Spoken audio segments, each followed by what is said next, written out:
Hello everyone, myself Shruti Sharma. Welcome back to Level Academy.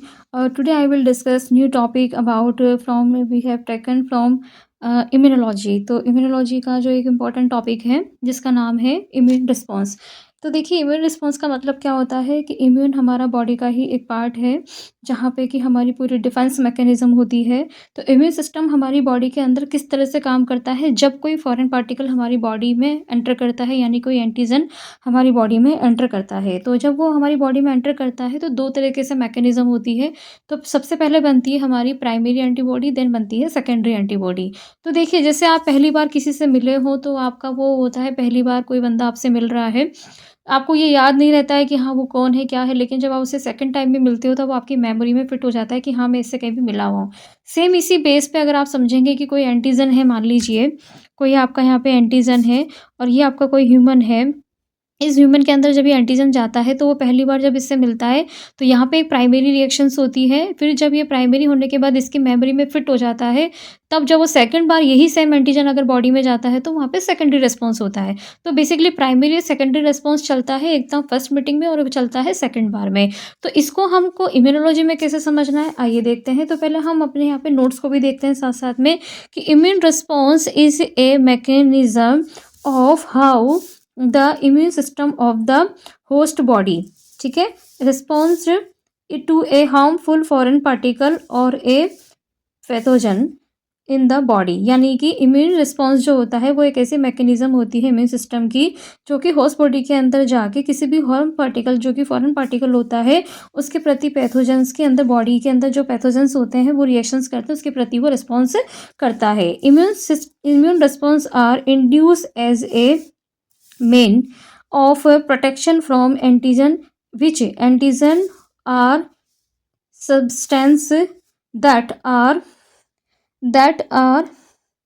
Found on the surface of cell various bacteria fungi. यानी कि जो immune response होता है वो क्या करता है, इंड्यूस हो जाता है जब कोई हमारी बॉडी के अंदर कोई बैक्टीरिया, वायरस, इस टाइप की कोई भी माइक्रोबियल एजेंट जब वो जाते हैं तो वो क्या करते हैं, हमारी सेल के जाके चिपक जाते हैं। जैसे कोई बैक्टीरिया हो गया, फंजाई हो गया, कुछ भी हो गया, तो ये सारे क्या है, एंटीजन है। ये क्या करेंगे, इम्यून रिस्पॉन्स को ट्रिगर करेंगे, यानी कि वो हमारी इम्यूनिटी को ट्रिगर करेंगे कि अब हमें यहाँ पर एंटीबॉडी की रिक्वायरमेंट हो रही है। जैसे एग्जाम्पल में ही मैंने यहाँ दे रखा है, बैक्टीरिया, वायरस, फंजाई, पैथोजेंस, ये सब माइक्रोबियल एजेंट है।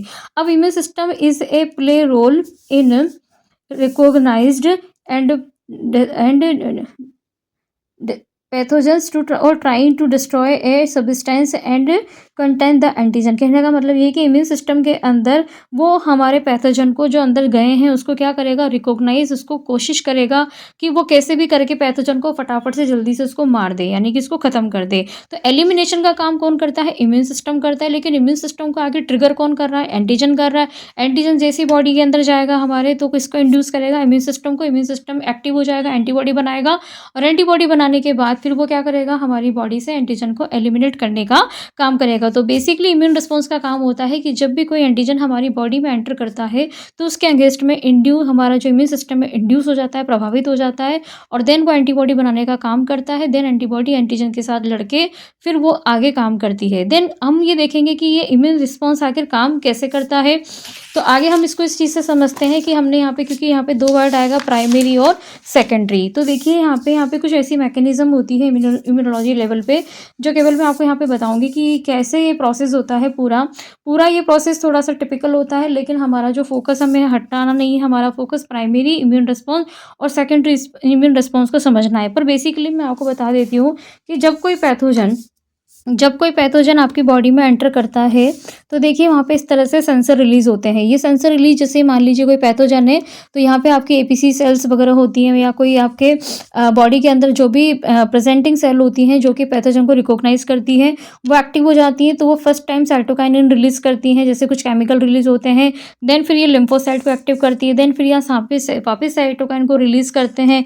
देन फिर यहाँ पर ऐसे कुछ इफेक्टर कोशिकाएं होती हैं जो कि वहाँ पे आके, जैसे मैक्रोफेज वगैरह हैं, वो एक्टिव हो जाती हैं और देन फिर वो रिस्पॉन्स करके उस फाइनली एंटीजन को मारने का काम करती हैं। लेकिन ये अलग-अलग टाइप से रिएक्शंस होती हैं इम्यूनोलॉजी लेवल पर, जो कि ये जैसे इंटरफेरोन है, इंटरल्यूकिन है, ये सब सारे पार्ट क्या हैं, ये एक हमारा क्लासिकल पाथवे ही होता है जब कोई एंटीजन हमारी बॉडी के अंदर प्रवेश करता है। तो बेसिकली हमें यहाँ पे क्या ध्यान रखना है कि जब कोई एंटीजन हमारी बॉडी के अंदर एंटर करता है तो वहाँ पे हमारे पास प्रेजेंट होती हैं सेल्स, जिसका नाम होता है बी सेल। अब ये जो बी सेल होती है इनके सरफेस पे क्या प्रेजेंट होती हैं, एंटीबॉडी इस तरह से प्रेजेंट होती है सरफेस पे। ये एक्टिव हो जाती है और एक्टिव होने के बाद ये दो टाइप की सेल बनाती है। एक बनाएगी प्लाज्मा बी सेल, ठीक है, और एक बनाएगी ये मेमोरी मेमोरी बी सेल। तो जो प्लाज्मा सेल होती हैं वो नई होती हैं, बिल्कुल नेटिव होती हैं। ये क्या करती हैं, ये एंटीबॉडी बनाती हैं बहुत सारी एंटीबॉडी बना के, और जिसके हम बोल सकते हैं कि आईजीएम एंटीबॉडी। और ये जो मेमोरी वाली होती है ना, ये आईजीजी एंटीबॉडी होती है। मान लीजिए कि ये मेमोरी में चली गई, स्टोर हो गया हमारी मेमोरी के अंदर, हमारी इम्यून रिस्पॉन्स में, और जब भी कोई यही सेम एंटीजन अगर दोबारा हमारी बॉडी में जाता है तो ये आईजीएम इस पर फटाफट से अटैक कर देती है। लेकिन शुरू के अंदर जो बनने वाली एंटीबॉडी है वो कौन सी होती है, आईजीएम होती है। इस बेस पे पूरा प्राइमरी और सेकेंडरी इम्यूनो रिस्पॉन्स टिका हुआ है। आप इस कंसेप्ट को अच्छे से समझने की कोशिश कीजिए यहाँ पर। तो देखिए यहाँ पे जो है there are 2 type of immuno response है। पहला है प्राइमरी, इसमें ग्राफ आएगा, आप इसमें आगे ग्राफ से हम इसको समझते हैं कि प्राइमरी रिस्पॉन्स क्या होता है। तो प्राइमरी रिस्पॉन्स का मतलब होता है कि in primary response occurs to antigen on the first occasion in the encounter, यानी कि जब पहली बार जिस तरह से आपको कोई मिलता है तो आप क्या हो जाते हो, एकदम से एनकाउंटर्ड हो जाते हो, एकदम आप जानने की कोशिश करते हो कि ये क्या हो रहा है। तो जब हम किसी को जानने की कोशिश करते हैं तो क्या होता है, हम उसमें थोड़ा टाइम लगाते हैं, उसके बारे में इंट्रोडक्शन करते हैं, उसको पहचानते हैं, कौन है, कहाँ से आया है, क्या है। तो उस पीरियड में क्या लगेगा, हमको टाइम लगेगा ना। तो ये वाला जो रिस्पॉन्स, लेकिन जब सेकंड टाइम जब उससे मिलेंगे तो हमें ये सब जानने की जरूरत नहीं पड़ती है। तो सेम प्राइमरी इम्यून रिस्पॉन्स में क्या होता है कि ये जो ओकेजन होता है, इसमें जो रिस्पॉन्स होता है वो क्या होगा, उसमें 14 दिन का टाइम लगता है। यानी कि हमारी बॉडी है ना 7 से 14 दिन तक का टाइम लगाती है कि ये वही एंटीजन है, पुराना एंटीजन है कि नया एंटीजन है, ये मेरी बॉडी में पहले कभी आया है कि नहीं आया है। तो वो क्या करेगा, इसको जनरेशन करेगा, बाद में फिर वो मेमोरी सेल भी बना के रखेगा, और हाई स्पेसिफिसिटी में फॉर द इंड्यूसिंग एंटीजन। अब हम इसको पहले ग्राफ से समझते हैं, आपको यहाँ पे सारी चीज़ें क्लियर हो जाएंगी। बिल्कुल आप इसको अच्छे से समझिए। देखिए यहाँ पे मैंने एक ग्राफ बना रखा है। इस ग्राफ में हमने आपको क्या दिखा रखा है यहाँ पे कि ये वाला ग्राफ है, यहाँ पे ये चल रहा है टाइम, और यहाँ चल रहा है ये एंटीबॉडी का कंसंट्रेशन, यानी एंटीबॉडी टाइम के साथ साथ जैसे 0, 7 डेज, 14, 28, 55, यहाँ पे डेज चल रहे हैं, और यहाँ पे चल रहा है एंटीबॉडी का लेवल। तो कैसे कैसे ये टाइम के साथ आपका जो एंटीबॉडी है वो कैसे कैसे ग्रोथ करता है वो हम यहाँ पे देखना चाहेंगे यहाँ पे। तो देखिए यहाँ पे जो ये है ना, ये वाला जो फेज़ है, ये वाला फेज़ क्या होगा, टाइम ज़्यादा ले रहा है, यानी इसको हम बोलते हैं लैग फेज। इस लैग फेज में क्या होगा, इस लैग फेज में क्या होगा कि यहाँ पे ये देखो, यहाँ पे 10 दिन लग गए इसको भी समझने में कि यहाँ पे मैं एंटीबॉडी बनाऊँ कि नहीं बनाऊँ, ये एंटीजन है कौन, पहली बार आ रहा है ना ये एंटीजन, तो पहली बार आ रहा है तो लैग फेज क्या कर रहा है, टाइम ज़्यादा ले रहा है। टाइम लेने के कारण ये इतना इतना ग्राफ ऊपर चला गया।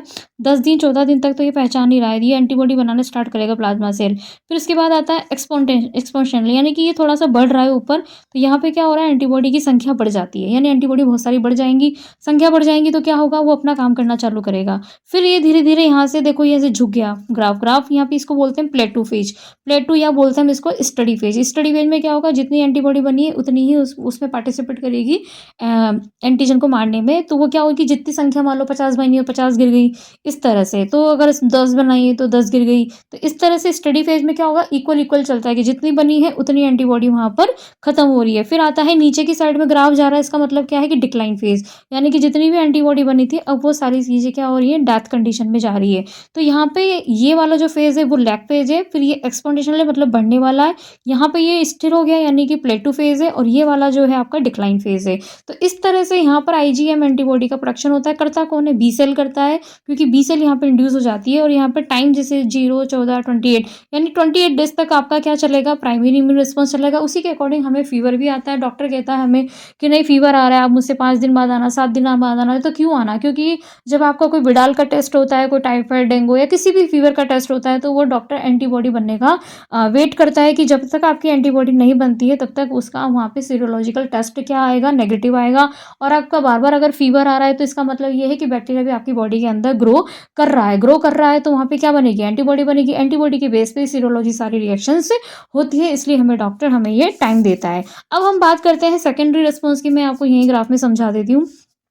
सेकेंडरी रिस्पॉन्स में देखोगे ना तो ये वाला जो है वो फटाफट से ऊपर चला जाएगा, यानी इसकी एक्सपोनेंशियल ग्रोथ जो होती है बहुत जल्दी होती है, क्योंकि उसको मालूम है कि अच्छा ये टाइफाइड वाला बैक्टीरिया मुझे पहले हो चुका है, तो वो हमारी बॉडी उसके लिए क्या हो जाता है, मेरे मेमोरी में चली जाती है। तो बी सेल क्या करता है, मेमोरी में हमारी आईजीजी एंटीबॉडी ऑलरेडी बनी रहती है, तो और भी बहुत ज़्यादा फटाफट से बनाने का काम करती है, और सेकेंडरी फेज फटाफट से उस एंटीजन को मार के वापस ये डिक्लाइन हो जाती है। तो यहाँ पे ये जो इनके फेज होते हैं ना, जैसे लैग फेज ने यहाँ पे ज़्यादा टाइम लिया था, वो लेग फेज यहाँ पे ज़्यादा टाइम नहीं ले पाता है, क्योंकि उसको पहले से ही मालूम है कि भाई मैं यहाँ पर क्या हूँ, मैं यहाँ पर मेमोरी में हूँ, मेमोरी में यानी कि पहले मुझे ये एंटीजन आ चुका है। अब आपको क्वेश्चन आएगा कि नहीं मैम, अगर यहाँ पे कोई नया एंटीजन आ जाएगा, बिल्कुल अगर यहाँ पे कोई नया एंटीजन आएगा तो वापस से ही फिर यही ग्राफ वापस स्टार्ट होगा, वापस प्राइमरी बनेगी, वापस सेकेंडरी बनेगी, इस तरह से ये चलता है। यानी ये हो सकता है किसी पेशेंट को पहले बैक्टीरियल का इन्फेक्शन हो, बाद में उसको वायरल का हो गया, तो वायरल के लिए नई एंटीबॉडी बनेगी, तो वायरल का पूरा ग्राफ ऐसे ही चलेगा कि वो उसके लिए पहले भी बार फर्स्ट टाइम है, और सेकंड टाइम में जब उसको वो वायरस आता है तो वो उसके लिए फटाफट से उस पर रिएक्शंस कर लेता है। तो ये है आपका प्राइमरी और सेकेंडरी इम्यूनो रिस्पॉन्स का ग्राफ। तो आपको आई होप समझ में आया होगा कि आईजीई एंटीबॉडी और आईजीएम एंटीबॉडी जो है वो कौन कौन से इम्यून रिस्पॉन्स में पार्टिसिपेट, अगर आपको ये चीज़ क्लियर है कि आईजीएम एंटीबॉडी फर्स्ट में और आईजीए सेकेंडरी एंटीबॉडी के अंदर काम आती है, तो आप इस चीज़ को अच्छे से समझ पाएंगे कि प्राइमरी और सेकेंडरी रिस्पॉन्स क्या होता है। देखिए आगे देखिए, लेटेंट पीरियड लैग फेज है, ग्रेजुअल एंटीबॉडी प्रोडक्शन है, प्लेटू रीजड और एंटीबॉडी प्रोडक्शन डिक्लाइन है। यानी ये 1, 2, 3 और 4 फेज में ये कंप्लीट हो रहा है आपका प्राइमरी रिस्पॉन्स। देखते हैं लैग फेज में, अभी मैंने आपको बताया था कि जैसे ये जो लैग फेज होता है तो यहाँ पे ये टाइम ज़्यादा लेता है। तो लैग फेज का मतलब होता है कि exposure to the antigen activation of ne B cell activating the specialized B cell T cell that come to the into contact antigen। यानी लैग फेज वो फेज है जहाँ पर कि सबसे टाइम थोड़ा ज़्यादा लेता है, 7 से 14 दिन का, जहाँ पर कि लैग फेज के अंदर एक्टिवेशन होता है किसका, बी सेल का एक्टिवेशन होता है। बी सेल के एक्टिवेशन के कारण वो क्या करेगा, बी सेल का प्रोडक्शन का निर्माण करने के लिए लैग फेज की ज़्यादा मतलब उसका जो टाइम होता है वो थोड़ा ज़्यादा लगता है। अब आते हैं एक्सपोनेंशियल फेज में। मैंने आपको बताया था कि जब ये ग्राफ इस तरह से जाके ऊपर की साइड में जाता है, ऊपर यानी इस तरह से, ये जैसे ये ऊपर की साइड में जा रहा है तो एक्सपोनेंशियल मतलब बढ़ रहा है, यानी एंटीबॉडी का प्रोडक्शन क्या हो रहा है, बढ़ रहा है। तो यहाँ पर क्या होगा, बहुत सारी एंटीबॉडी प्लाज्मा सेल जो बी सेल होती है ना, वो प्लाज्मा सेल एंटीबॉडी का क्या करेगा, इंक्रीज करेगा, यानी इसको बहुत ज़्यादा बढ़ाएगा। फिर आता है आपका प्लेटू फेज। प्लेटू फेज में क्या होगा, स्थिर फेज, यानी कि this is steady phase where antibody level remain concentration to maintain the level of antibody and antibody producing the, this means to that use to get the use the equal and antibody that are produced. यानी कि कहने का मतलब ये है कि जो प्लेटू phase होता है वो फेज होता है कि जहाँ पर स्टडी फेज आ जाता है, जहाँ पर कि एंटीबॉडी बन भी रही है, मेंटेन भी हो रही है, और प्रोडक्शन के साथ साथ वो अब वहाँ पर क्या करेगी, इक्वल अमाउंट में आ जाएगी, कि यानी कि जितनी जितनी एंटीबॉडी बनी है उतनी उतनी एंटीबॉडी यहाँ पर ख़त्म भी हो रही है। यानी जितनी बन रही 50 बन रही, 50 ख़त्म हो रही, 100 बन रही, 100 ख़त्म हो रही है। तो ये क्या कहलाता है फेज, स्टडी फेज कहलाता है। फिर आता है आपका डिक्लाइन फेज। डिक्लाइन फेज का मतलब होता है कि this phase involve to decrease in antibody level due to the decline on plasma cell number which are delaying cut off mechanism of to production and new plasma cell produce because antigen और immunogen number increase. कहने का मतलब ये है कि decline phase का मतलब ये होता है कि इस वाले फेज में जो डिक्रीज लेवल होगा वो क्या हो जाएगा, गिरना चालू हो जाएगा। किस चीज़ का, कि प्लाज्मा सेल जो हैं जितनी भी उसने बनाई है एंटीबॉडी, वो सब क्या होंगी, प्रोडक्शन होने के बाद न्यू प्लाज्मा सेल जो होती हैं वो इम्यूनोजन के ऊपर काम करना चालू कर देती हैं, वहाँ पर उनकी संख्या बढ़ जाती है। तो धीरे धीरे जो आपका ग्राफ है वो ऐसे नीचे की साइड में आने लग जाता है, यानी कि एंटीबॉडी अब क्या हो रही है, अपना पूरा काम खत्म करके अब अपनी डेथ की कंडीशन के अंदर जा रही है। तो आई होप आपको प्राइमरी इम्यून रिस्पॉन्स समझ में आया होगा। वीडियो थोड़ा लंबा हो जाएगा, इसलिए मैं इसका आगे का जो पार्ट है वो आपको नेक्स्ट वीडियो में समझाऊंगी। Thank you.